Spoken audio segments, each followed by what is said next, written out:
share working? Everything look good? All right, excellent. So we are going to be presenting today our ideas for a certificate of community engagement. This has obviously been a collaborative work of the entire class, but we thought that rather than spend a bunch of time on introductions right at the beginning, we're going to kind of jump in and each person will introduce themselves as we come to their portion. So I will begin. My name is Annika. I use she, her pronouns. I am in the Master's in Education program in community college teaching. About to graduate. This is actually the last thing I am doing in my master's program, so yay! I'm going to kick us off with my classmates Julia and Shannon. We're going to be providing a little bit of background and introduction to our presentation as a whole, and then later groups will get into more of the details and mechanics of the certificate. So first of all, what are we talking about here? This is a certificate program that is meant to prepare graduate students for engagement scholarship during the course of their studies, as well as on into their future scholastic endeavors. So what is that exactly? So we identified this definition of engagement scholarship from the Engagement Scholarship Consortium, which is that which strives to generate, exchange, and apply mutually beneficial and socially useful knowledge and practices developed through active partnerships between the academy and the community. So a couple of key parts of this definition are that engagement scholarship should be respectful and mutually beneficial. So it should benefit the scholars and other members of the university community, and it should benefit community partners who are participating in that scholarship. As such, it should be collaborative and involve two-way learning. So one of the things I'll mention before is that engagement with the community has a long, long history within American education, but it's often been perceived as pretty one-way, of expertise from the university being delivered to the community. And this is really meant to be a two-way street so that there is knowledge and practices from the university that may be beneficial to the community, but there's also knowledge and practices inherent in the community that can benefit members of the university and everybody else. And then the last point is that engagement scholarship should be integrated into scholarly activities. So we hope that the participants of this certificate program wouldn't necessarily think of it as something extra that they're doing on top of or totally separate from the rest of their scholarly work, but that this would truly be integrated into the learning and teaching and research that they're already interested in doing. And this is just a new way to do that in collaboration with community members. Hi, everyone. My name is Shannon. I am a second year PhD student in the Applied Social and Community Psych department. And I have been working in community engaged work off and on for the last 5 years or so. So I guess I'll jump right into another definition of what we find. It's one of many. So there's when you look for definitions of community engaged scholarship, there are a lot of commonalities, a lot of differences. This is one that stood out to me because it is a form of scholarship that aligns the work that we do with the mission statement of the university.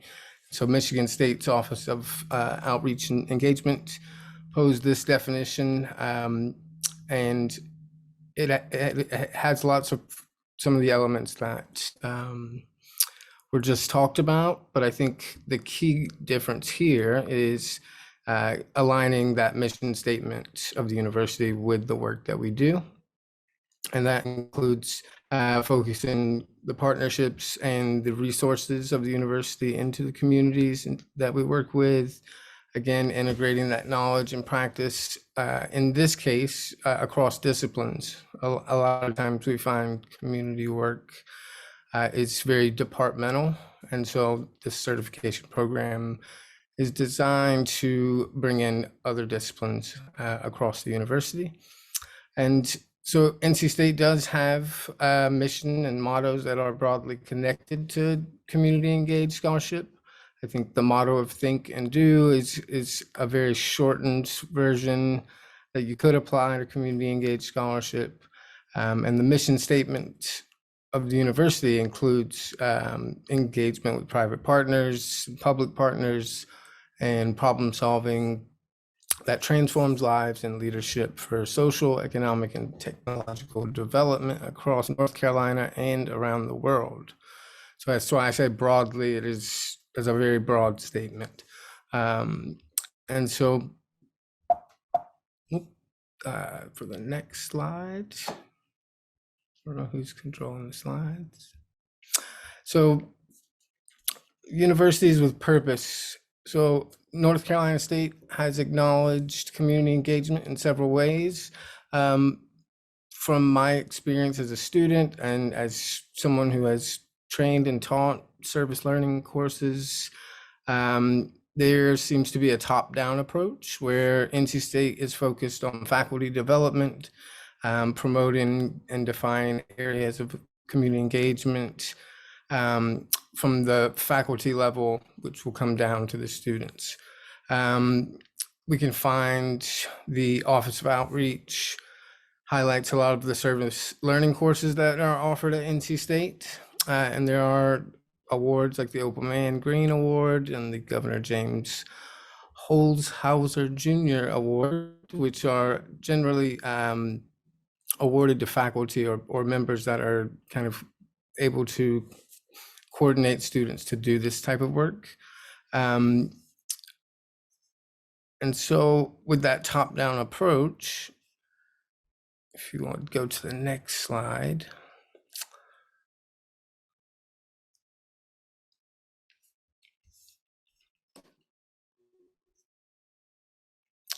I don't know how, who's controlling the slides.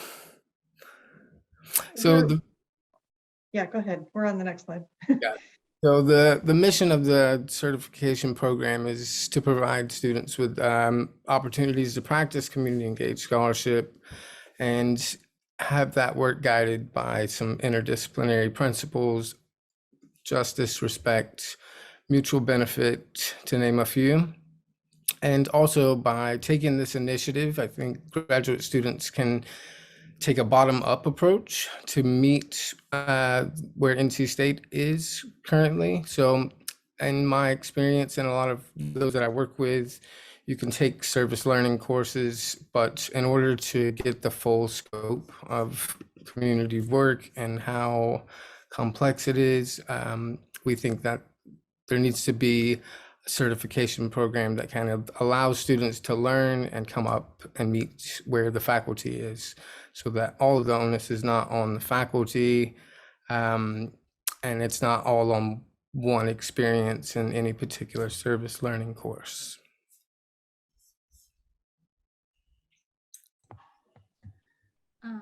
Hi, so I'm Julia. I'm a first year in the Applied Social and Community Psychology program. And so I'm going to talk a little bit about our thinking process and our positionality.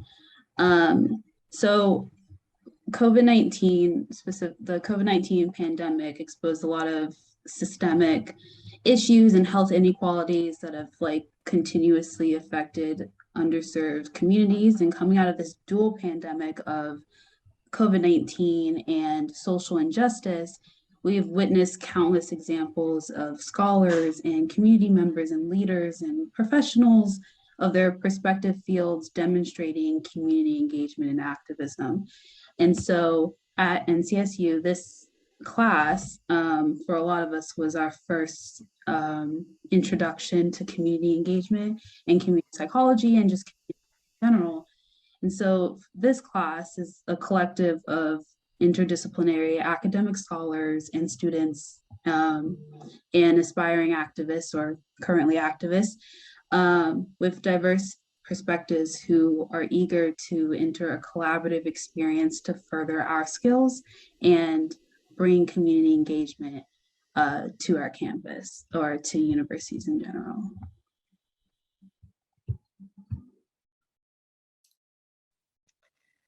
So, a brief history of community engagement within US academia. So NC State, of course, is a land grant institution, which means that we were based on funding that was provided by the US government with the basis of the value of land, policies that were established in the 1860s. And it is important to acknowledge that land grant institutions were designed to be spaces that would serve the needs of the general public more than higher education had generally to that point, when it was typically something that served very wealthy, privileged, mostly white men.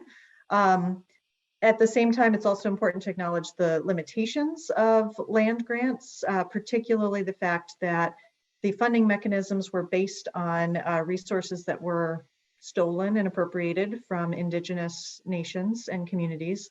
And also that most of the institutions that received land grant funding were predominantly white institutions and remained that way for a very long time.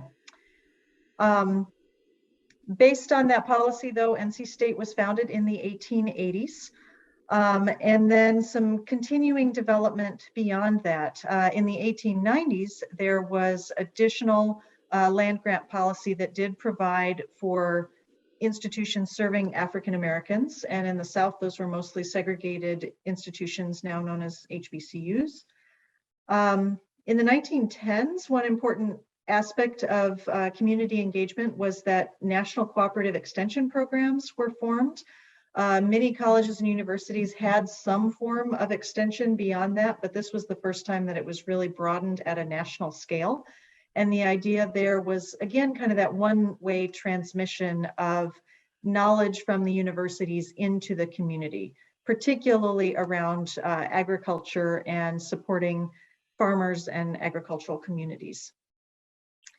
And then throughout the 1900s, around the middle of the century, following World War II, there was a lot of government investment in quote unquote basic research. So really looking at disciplinary laboratory-based research.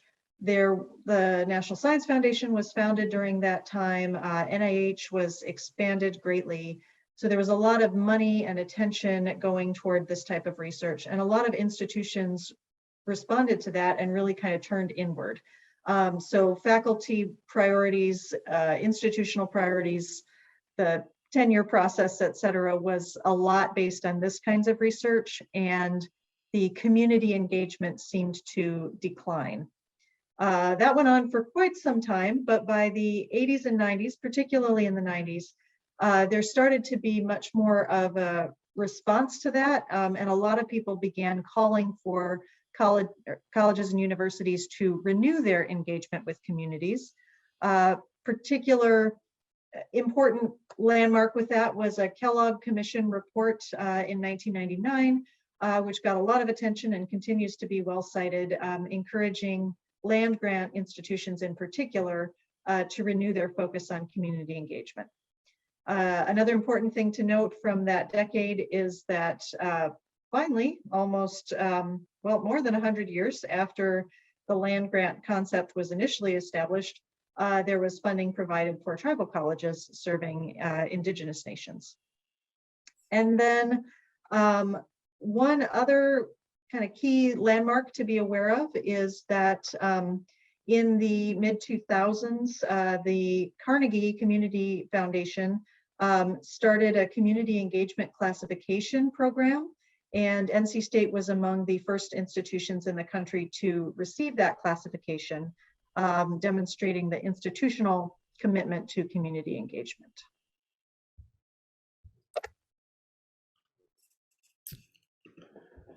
And so just to highlight that this isn't necessarily an original idea, there are several other versions of community engagement certification programs.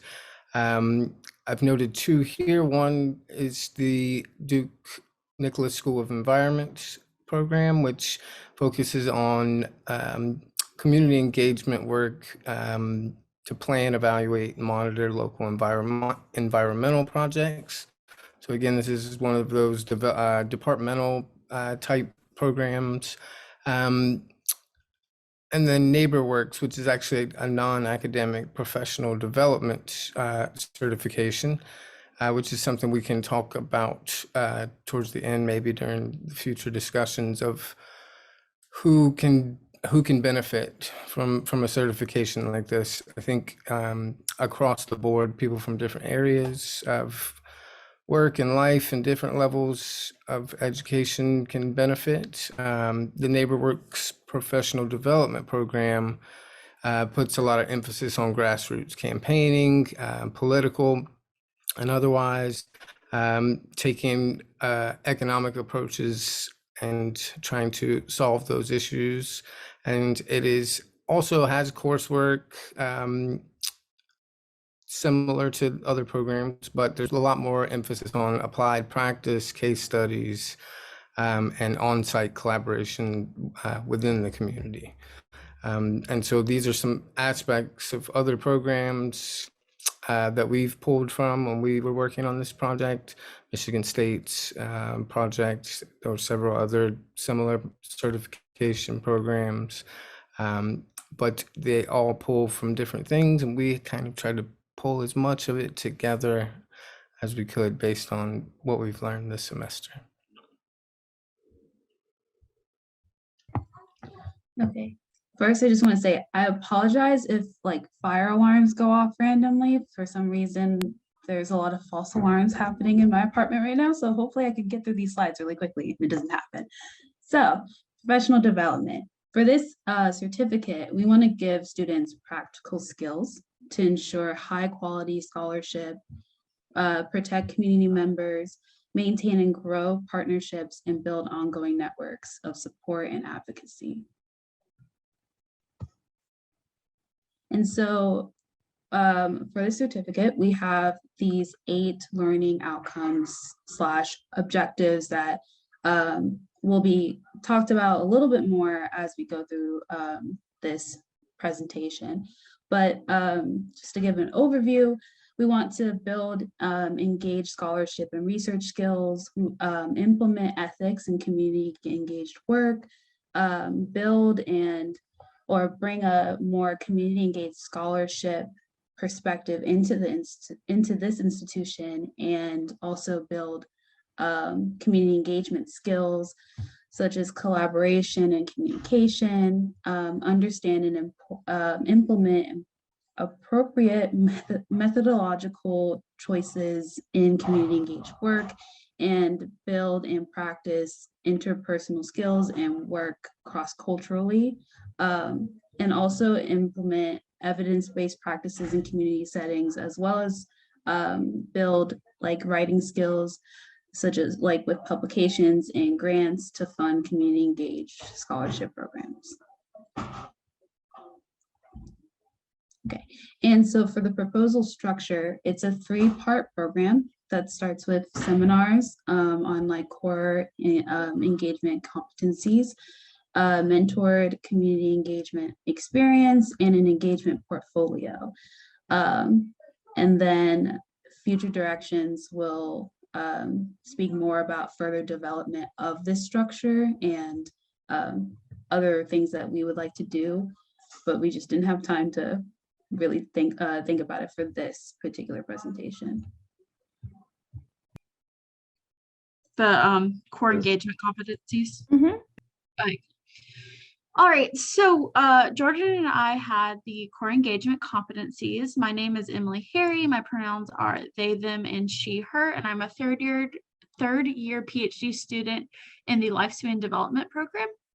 So first, I just want to talk a little bit about our learning outcomes. So really, this is engaged scholarship skills, ethics within community work, and community engaged scholarship and perspectives. And what does all of that mean, right? So for engaged scholarship skills, we really just want to help students in their certificate to build these different skills, to build that foundation. So things like learning about research methods, teaching, ethics, which really is throughout the whole thing. And we're just working with community members and learning how to establish those relationships and to maintain those relationships. And then with ethics within community work, what we really want to do is support students in understanding ethics broadly, but also within community work and how to be an ethical researcher, an ethical teacher, an ethical business person, and an ethical community member. And lastly, with community engaged scholarship and perspectives, what we really want to do is bring community engaged scholarship and perspectives into the lives, the work, and the institutions that these students, engage in, right? Because as we know, and we've talked about many times, community engagement isn't just something that you do if you're an academic or just something you do if you belong to a certain group or community, but it's something that everyone can do and you can integrate into every aspect of your life. So we really want to emphasize that with our teaching. And how we want to do that in our section is through our seminar. And so for this, every semester there'd be multiple seminars available, which are required to attend. And I'll talk a little bit more about that. But each seminar will last about 1 hour and occur once a week. These seminars will be a collaborative process where a particular subject related to community will be discussed, and Jordan will talk a little bit more about some specific examples. But in order to complete this section of the certificate, students would have to attend each seminar either synchronously or asynchronously, and I'll talk a little bit more about that as well. And the seminar will include speakers from the community, researchers, and academics who will speak on their expertise related to these core engagement competencies and these learning outcomes that we've talked about. And they'll also be the leaders of this discussion. So we want it to be a really collaborative process where people are critically analyzing and thinking about these different issues and learning from those discussions. And lastly, students will have to complete some city training modules. And again, Jordan will talk a little bit more about that in a little bit.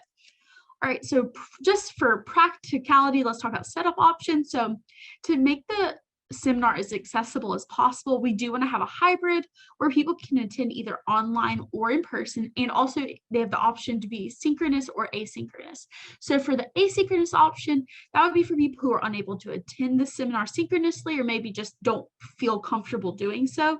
And there will be a discussion forum where students can discuss their thoughts and their feelings and also talk and get feedback from the people who are presenting and leading the discussions. And for the synchronous option, this is for students who really prefer to be, live either in person or virtually. And these sessions will also include the group discussion and learning, but it will be face-to-face and a little bit more interactive. But we don't believe that having an asynchronous option and a synchronous option is putting anyone at any type of disadvantage. It's just slightly different forms of learning. Emily, And just, yes. can I pause you a second? Should we be seeing more slides? Seminar continued is what you should be seeing. Nope, Did it the not first move? slide is still the Yeah, it didn't move. Oh, that's weird. Hold on. I wonder why. Now I see seminar continue. There it is now, yeah. Okay. Sorry, I didn't realize it didn't go. But all right, so yeah. And then we'll have, let's see, where was I at? Yeah, the seminars will take place about the same time each week. And for those who have that prior commitment or are unable to attend synchronously, they just should plan to attend the asynchronous option. And students will have the whole semester to attend each seminar if they're using that asynchronous option or if they have to use asynchronous one day or something. So for example, if a student would miss week 5 seminar synchronously, they would then have from then onward for the rest of the semester to watch that seminar and to answer in the discussion forums and stuff like that. And for both the synchronous and asynchronous options, students would be presenting their thoughts at the very end, like I briefly mentioned already. And that would be stuff like, stuff they learned, such as, maybe a research idea or a teaching seminar or a business idea or something like an activity or something related to community and working with community. They would then present that to the seminar and get feedback from their peers and also from the leaders. And then, yeah, topics, we just have multiple different topics related to the learning outcomes, which Jordan's going to talk about. If I switch to the next page, are you seeing topic examples or is it still not showing up? Still seminar.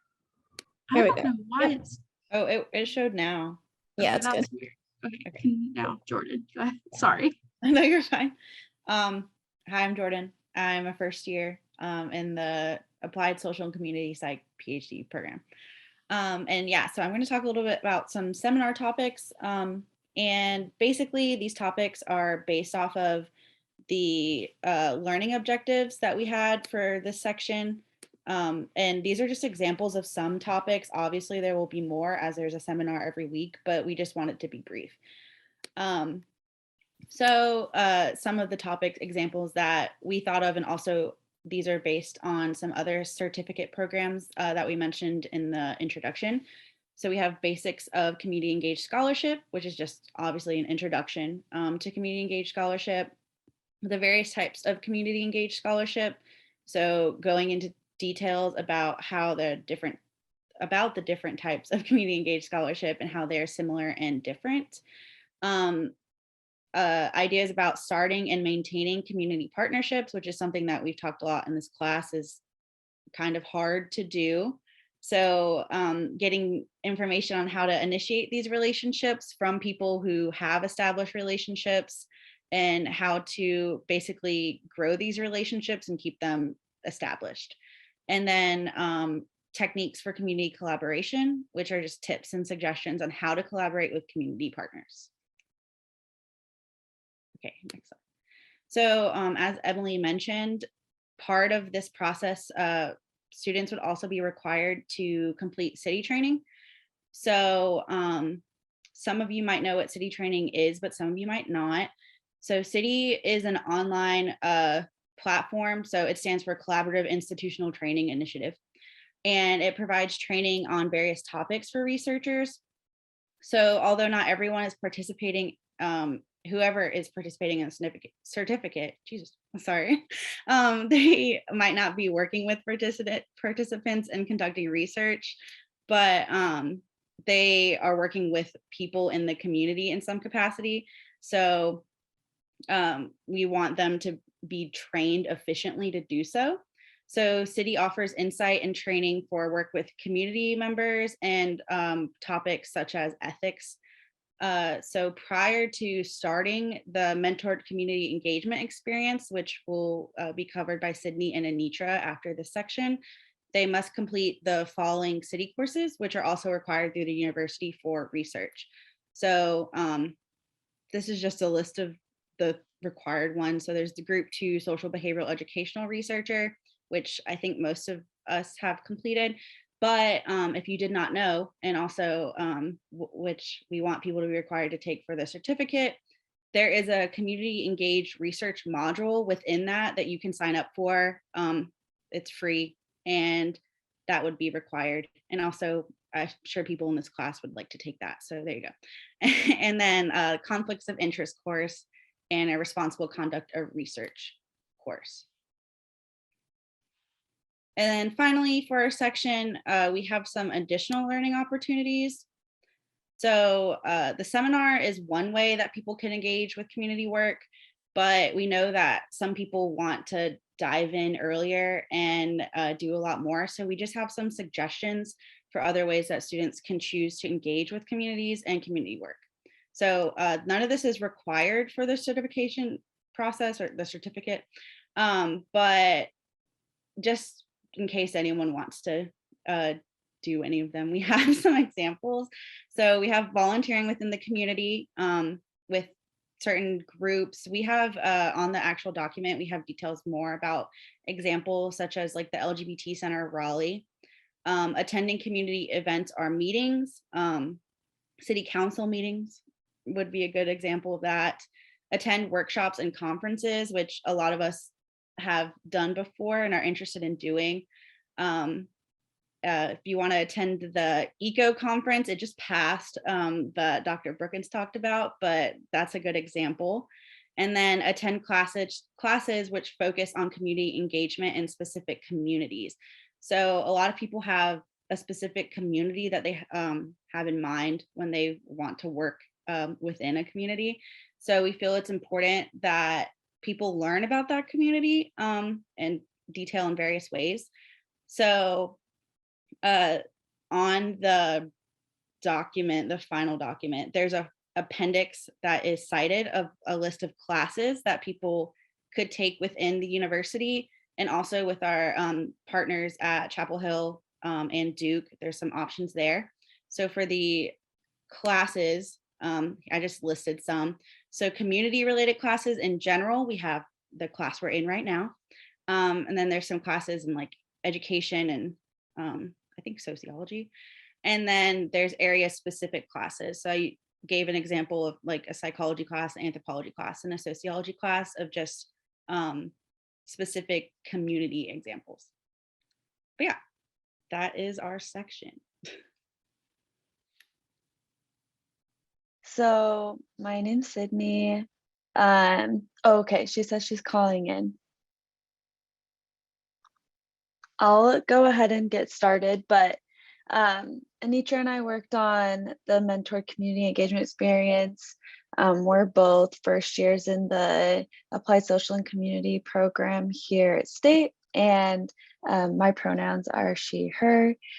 And so with the mentor community engagement experience, we, just as an overview, this part of the certification is to allow students to have opportunity to collaborate with a university mentor, a community expert, and fellow students or mentees.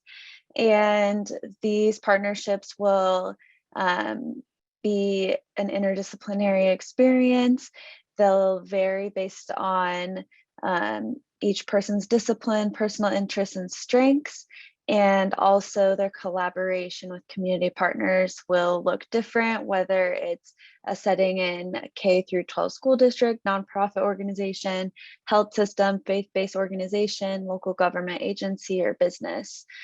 And this part of the program will be one semester with the option of extending. And during that semester, it's expected that students will spend 120 hours on their engagement experience. And the experience will conclude with a biannual symposium where students are invited to present and where prospective students are invited to get to know what's going on and see what students have done.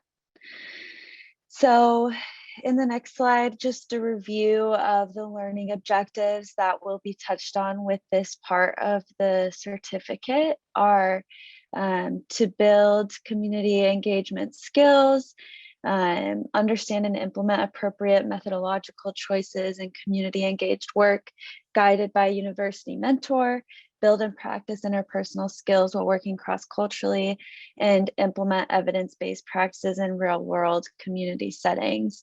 So again, this is just a great opportunity for students to apply the skills that they've already gained through the seminar, city training, and additional learning opportunities in a real-world hands-on setting.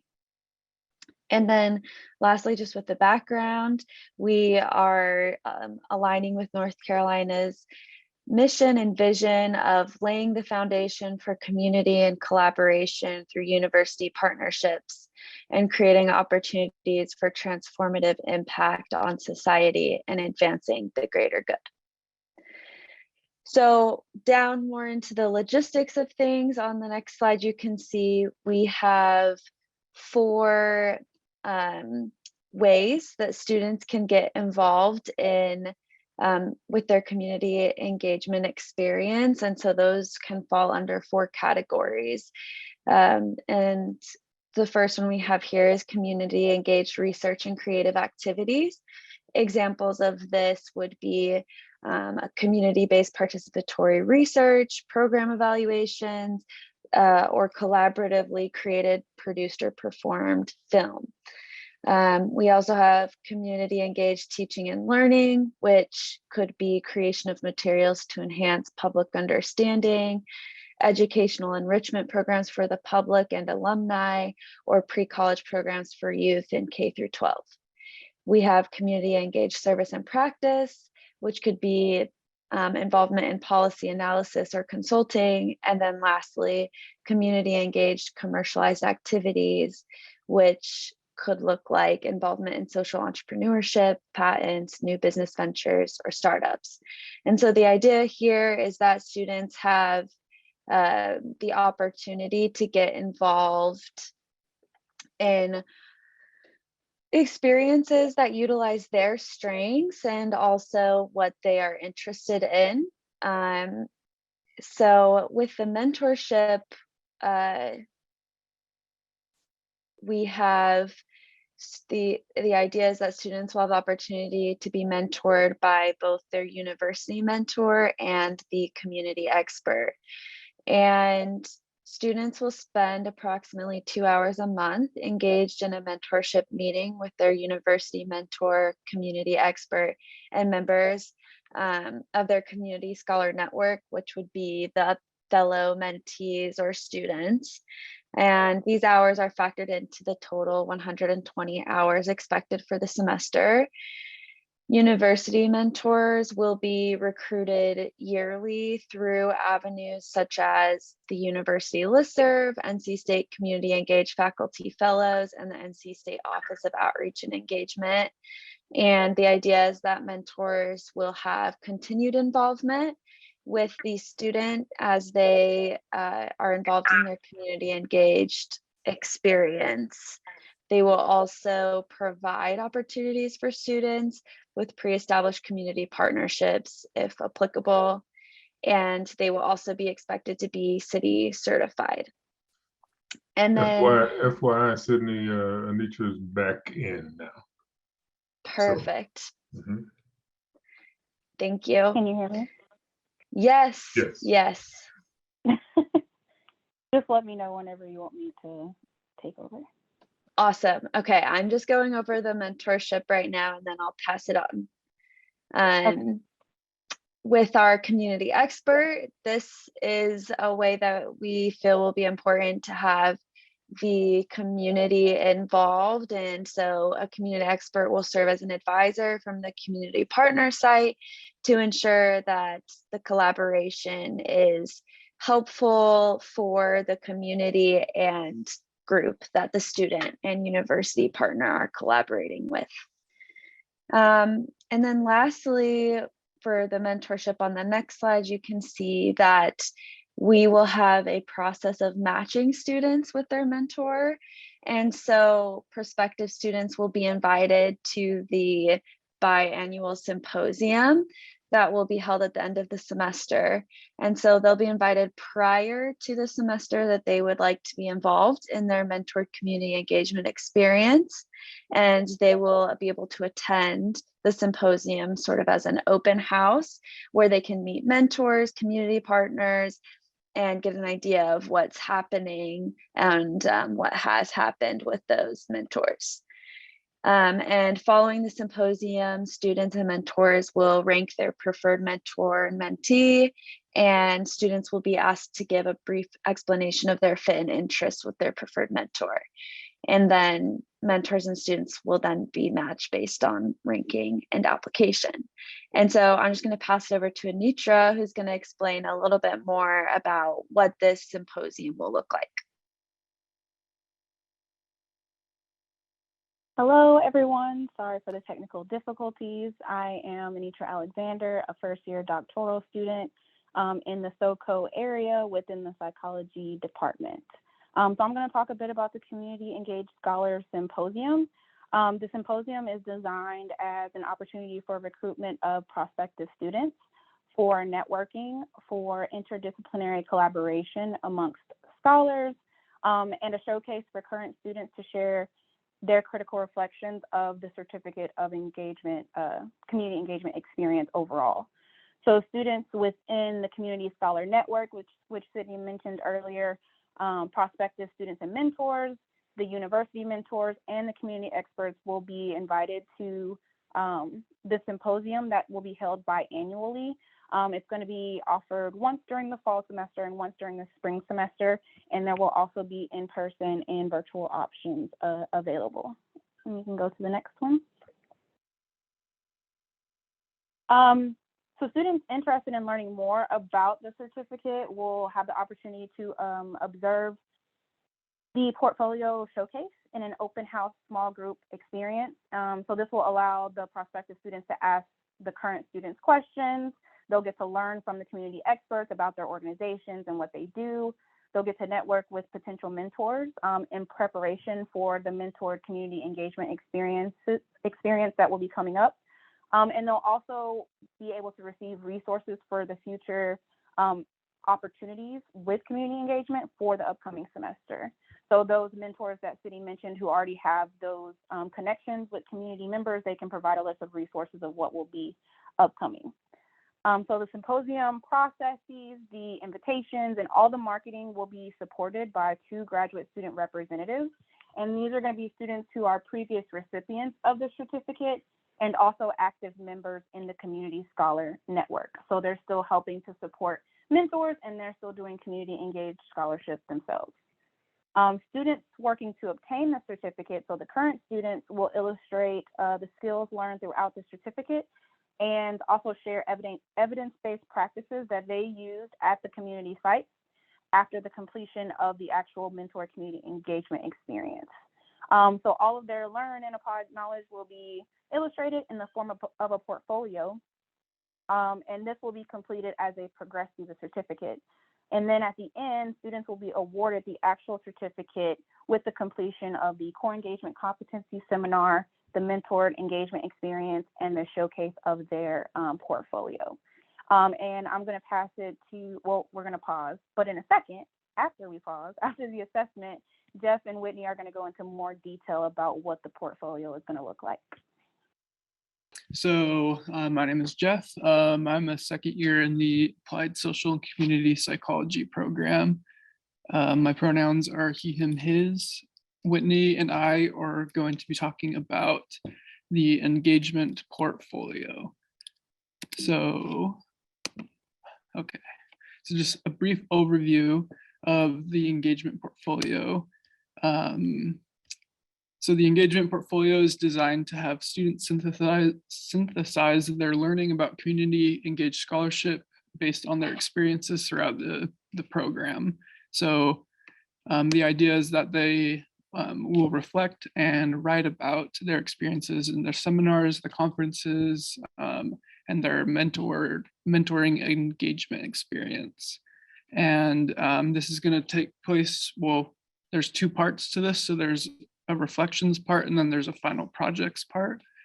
And the artifacts, which Whitney is going to talk about, of the final project will be shared at the symposium, which Anitra and Sydney talked about.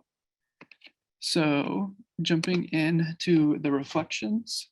So the purpose of the reflections is to have students think critically about their learning and what it means to engage with community members in their discipline. And it's also to encourage an interactive, iterative process of self-reflection and reflexivity, so students can understand the perspective, biases, and beliefs that they bring to the community spaces in which they work. And a little bit more about what the reflection entails. So there's going to be 2 reflections. So the first one will take place at the beginning of the certification process. And students can either create like a written or like a video reflection. And in the first one, they will answer the questions of what does it mean to be engaged with community members in my perspective discipline? And then also they'll reflect on what perspectives, biases, and beliefs would I bring if I were to engage with community members? And then at the end of the certification process, they'll do another reflection. And again, it can be either like the written or the video. and they'll answer the questions. Now that you've been through the certification process, how has your view of community engagement changed? And then what experiences and learning led to those changes and discoveries?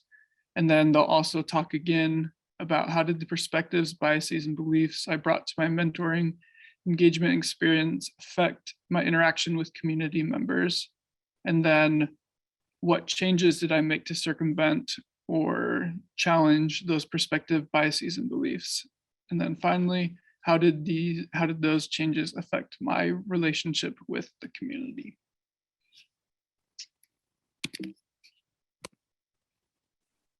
Thanks, Jeff. Hi, everyone. I'm Whitney. I'm also a second year in the Applied Social and Community Psychology program. My pronouns are she, her, and I have the opportunity to talk to you about the final project. And so first, I just wanted to start with an overview and the purpose.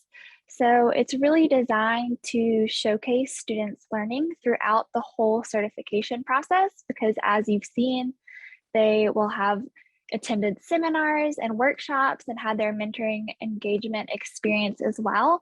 And so there's a lot to synthesize within that, but also a great opportunity for sharing with other students who are in the program as well. But a lot of it has to do with highlighting what they've learned and what we've talked about in the 3 prior sections already. So we learned about values and definitions of community engaged scholarship, core competencies, and then working in community settings, which will be focused on in the mentoring engagement experience. But overall, we just really want to give them an opportunity to reflect on their own learning journey and takeaways and be able to share their meaning-making processes, which may differ from other folks in the program. And I'll talk about more when we get to the rubrics and choice board. You can go to the next slide, Jeff. So just an overview, students will create 3 artifacts to share at the symposium, and they'll choose from a choice board, which I will show you on the next few slides. And the way that we decided on the 3 artifacts was based on models that we had seen from other programs as well.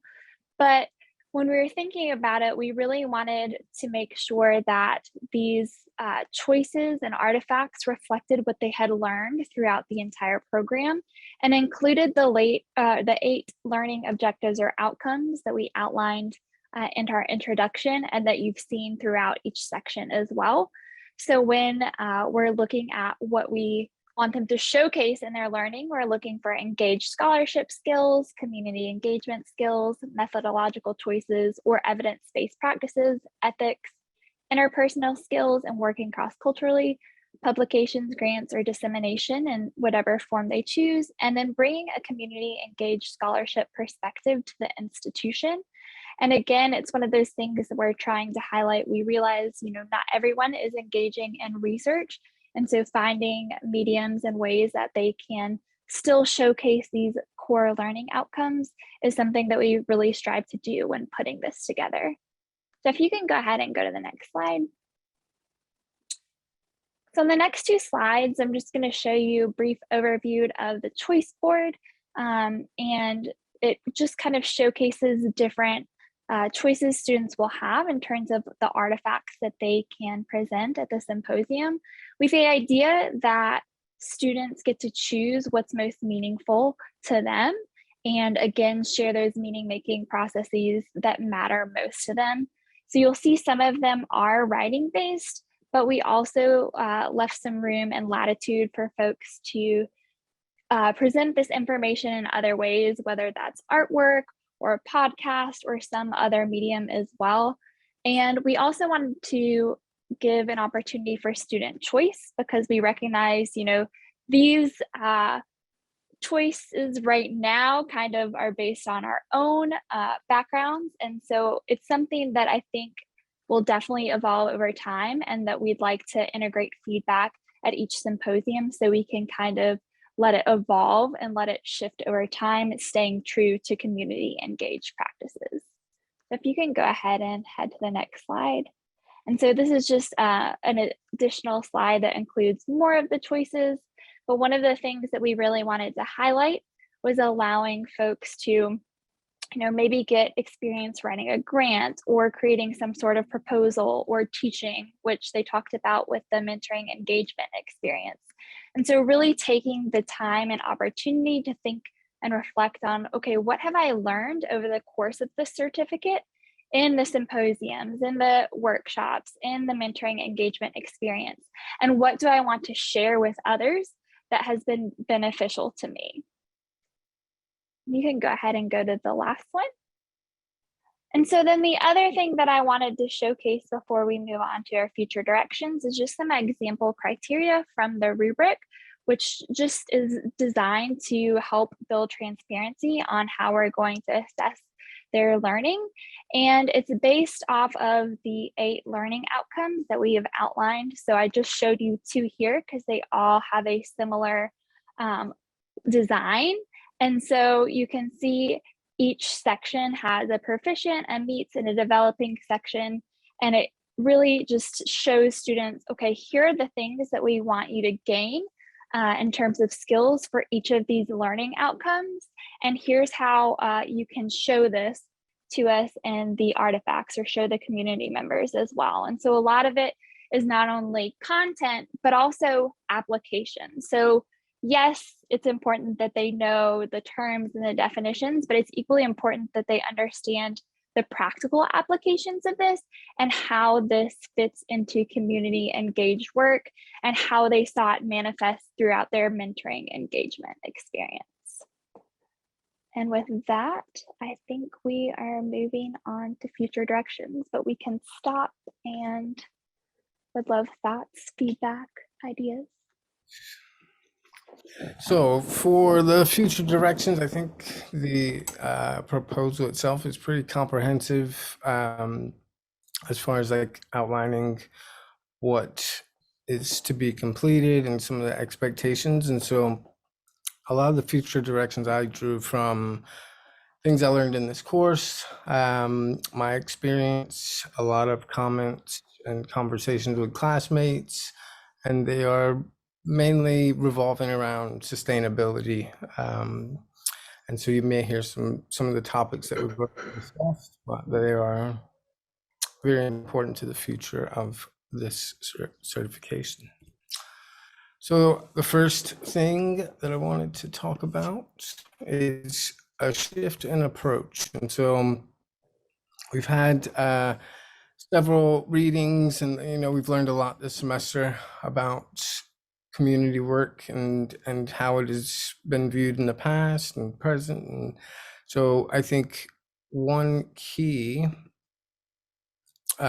piece that I read, that was Adrienne Marie Brown's Emergent Strategy book, and kind of highlighting this idea of change. And I think coming out of the last 2 years of isolation and fear, and I say unignorable social injustice, I think it's all of those things are combined together. But the future of this proposal, I think, does hinge on a shift in the way we approach things. And so we hope that anyone that completes this certification is confident in challenging the status quo. I think all of this is necessary for transformative justice, but challenging the status quo is difficult. And so especially as students, and we're working with community leaders and people in faculty positions, administrators, we would hope that they would have the knowledge and confidence to speak about some of these things. Understanding that change is inevitable, and that we can grow through it, and we can grow through it through collaboration. Again, going back to some of the ideas about informing and educating those in leadership, just about the nature of community work, I think we hope that anyone who completes this is able to do that, and that they come out of the program as confident and capable change agents. Another thing that we talked a lot about this semester, and something that I find very important, is taking a community first approach. So oftentimes when we are planning this work and we are having these dialogues, members of the community are not involved, and they should be first and foremost.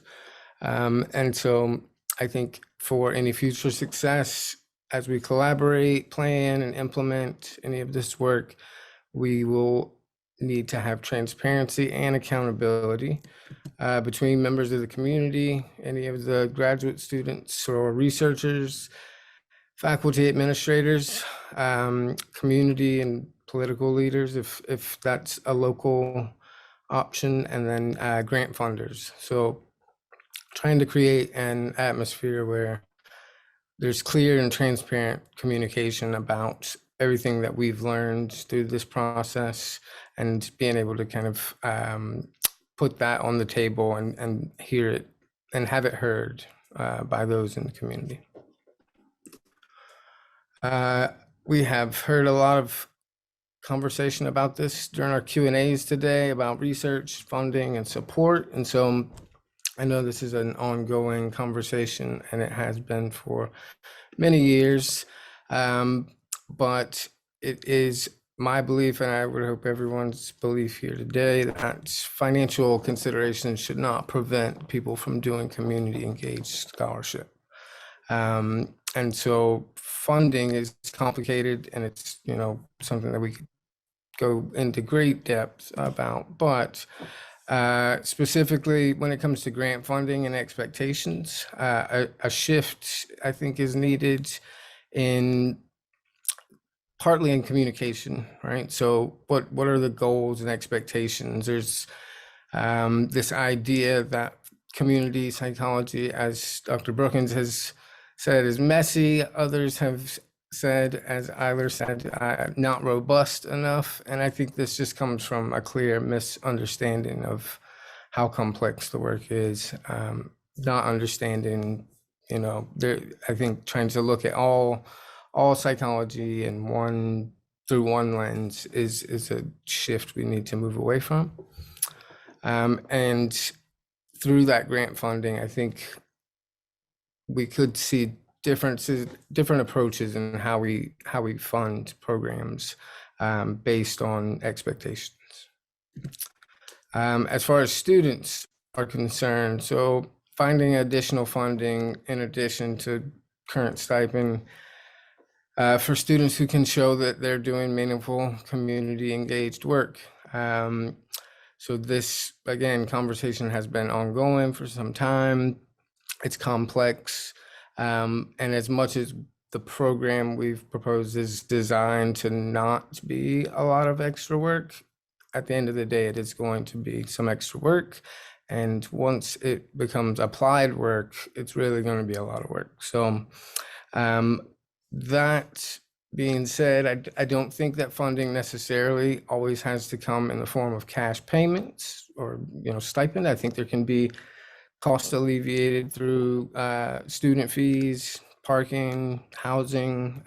There's a lot that the university is charging students, right? Instead of thinking of it in a way that we need to give students money, I think there's other ways of reducing that burden, because at the end of the day, students doing sustainable work is going to require support financially. It is a burden, and it's a difficult thing to do even if you have the resources. But as we've talked about with the idea of well-being, I think asking students to engage in this kind of work without any kind of supports in addition to what they're already receiving would pose some serious risk for sustainability. And finally, I think we have talked about this in our Q&As as well. So creating an interdisciplinary community scholar network. And so I think this project, in my opinion, has been impressive just because of the way we've had to collaborate, right? So we were separate. We were often communicating through Zoom. It's hard to be collaborative when we're very disconnected at times.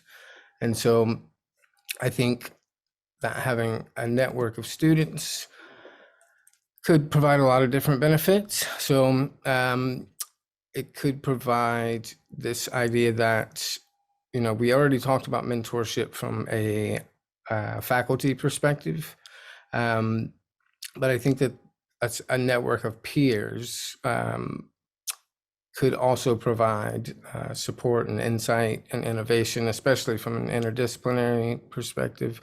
I have been part of a cohort of sorts like this, and I will say the conversations in person or some hybrid of virtual and in person allows for more discussions, long form discussions, where we can really express a lot more ideas and lean on each other for support. And so the network that we would think could be possible in the future, obviously, incoming graduate students to the certification program, students that are in the process of the program, eventually bringing in undergraduates or non-degree seeking students, professionals seeking professional development.